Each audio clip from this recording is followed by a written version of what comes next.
Thank you for the question, and I also thank you for giving me this opportunity. The mega project and the mega hydropower project in particular, they are taking place with a lot of challenges. On the project that I'm working on, the Inga hydropower project, which will be, if completed, will be the biggest hydropower plant in the world, with the capacity, with a double of capacity of three gorges. It's taking place in the DRC with a lot of challenges. So challenge number one is that the project is taking place without consultation with local communities, which will be affected by the project in the name of development. And the two, that project is taking place without compensation to the affected community. So people were just forced to move from the area in the name of development without any compensation or consultation. Three, a mega project and the Inga hydropower project in particular, they are taking place with a lot of corruption, lot of political interference, and lot of exclusion of the same people that the development should be taking care of, meaning the poor, women, people with disability, who need electricity more than those who need electricity for swimming pools, for their garage, and so forth and so forth. So these projects, they are bad, as they are taking place. That is why not only in the DRC, where people are not giving a space to express their concern, but across the continent and the world, people are trying to resist against hydropower or mega hydropower project. I'm saying trying is because the lack of political openness in many countries doesn't allow people to express themselves freely.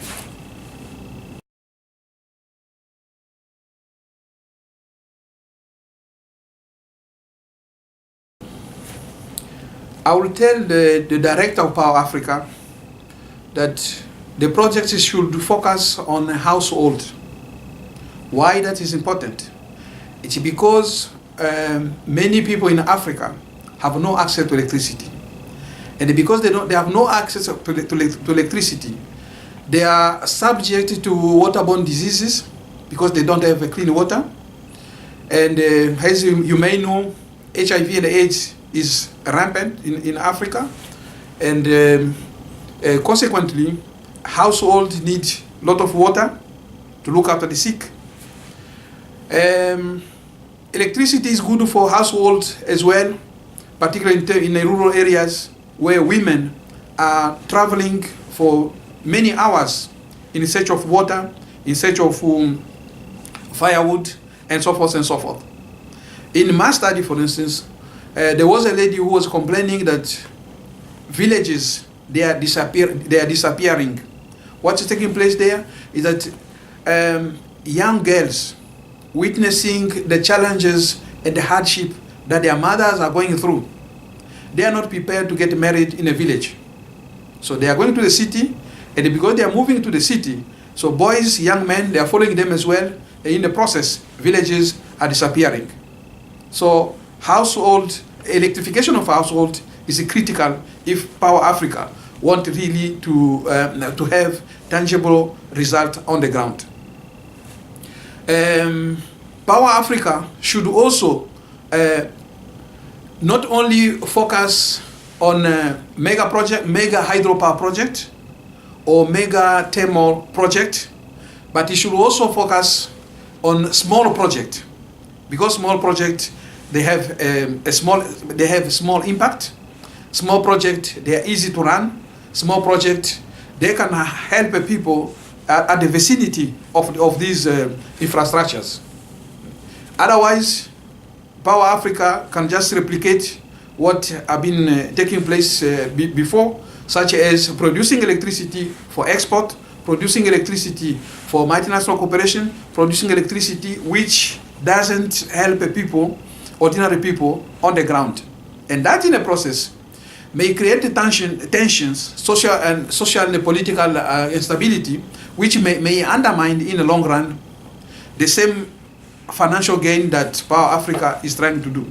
Need to come to Africa or to different countries of the continent with a conditionality which calls for good governance. By good governance, I mean transparency, accountability, and democratic governance. Why that is important? It's because Power Africa is not a project in Africa. It's not the first mega initiative in the continent. We have seen many projects in the continent. But what happened is that the same projects have been hijacked by political elite with their transnational networks to such extent that ordinary people have not getting any benefit out of this project.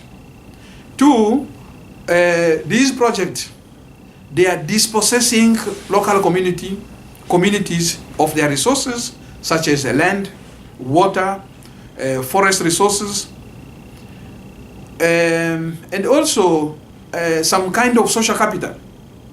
Because people are living together, and suddenly they must be removed, and wherever they go, they won't go together, and so forth and so forth. And that is taking place even though social capital in Africa is the cornerstone of the family. Because I am, because other people are. If I'm sick, other people assist me. So conditionality of special type is critically important if Power Africa is really trying to achieve something substantial.